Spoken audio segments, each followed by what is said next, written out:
একটু আগে দেখলাম যে ৩০০ জনকে গ্রেপ্তার করা হয়েছে পারভেজ হত্যার মামলা। যাক তাদের কি ৭ দিনের রিমান্ড দিতে, মানে তারা যেন হাসি দিতেছে, যেন শ্বশুর বাড়ি যেতেছে। যে হাসি, আচ্ছা তোরা যে ওইখানে গেলি কার কথা শুনে গেলি? তোর গার্লফ্রেন্ডের কথা। এখন গার্লফ্রেন্ডরা যাবে তোদের ওই বারটা খাইতে, যে একটা ছেলের অকালে পৃথিবী না ছাড়া করে দিলি। একটা মায়ের বুক খালি বলে, একটা বাবা কুয়েত প্রবাসী বাবার বুকটা খালি গেলে সে বলতেছে যে তার দুইটা তার ছেলের দুইটা হাত ভেঙে দিতি, দুইটা পা ভেঙে দিতি, তারপরেও তাকে পৃথিবী ছাড়া করতি না। তারপরে সে আব্বা ডাকটা শুনতে চাইছিল, তোরা ওই জিনিসটা করতে দিলে না। মানে কেমন জাহেল জানোয়ার তোরা, যে গার্লফ্রেন্ডে বলছে যে আয়, যে আমাদের দেখে হাসি দিচ্ছে, গার্লফ্রেন্ড তো নয়, যায় না এই খাজা বাবার ডেক।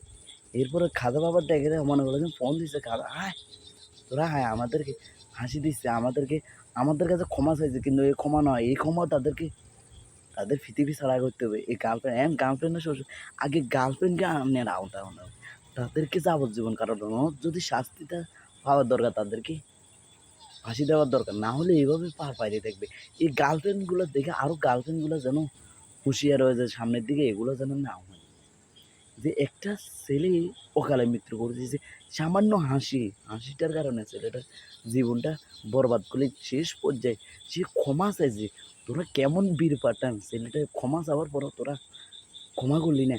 তোরা তোদের গার্লফ্রেন্ডে ফোন দিয়ে যে হাসি দিতে পারতো না তোদের জন্য, যা মামা এখন গার্লফ্রেন্ড হলো এই তোদের এই শ্বশুর আপ্যায়ন করবে এই এরপরে মনে করলে যেন আবার ওই তোর গার্লফ্রেন্ডও লগে লগে এদের এই দুইটা মেয়ে কোথায় আগে আছে তাদেরকে আইনে রাখ, তাদের জন্য এই গন্ডগোলটা, যে একটা ছেলেকে ওকালে পৃথিবী ছাড়া করে দিল, যে তাদের শাস্তি দাবি জানাচ্ছি, তাদেরকে ফাঁসির কাঠগড়ায় দাঁড় করানো দরকার, যে যেগুলো এগুলোর সাথে জড়িত। তোরা কিনলে কী জন্য গেলি? তোর তুই এত ভিডিওতে হাসি হাসি বলতেছে যে আমরা তো কোনো জড়িত না দেখলে গেলি কেন? গার্লফ্রেন্ডের ফোনে, গার্লফ্রেন্ডের ফোনে গার্লফ্রেন্ডের বাধ্য খাবো তুইও খা।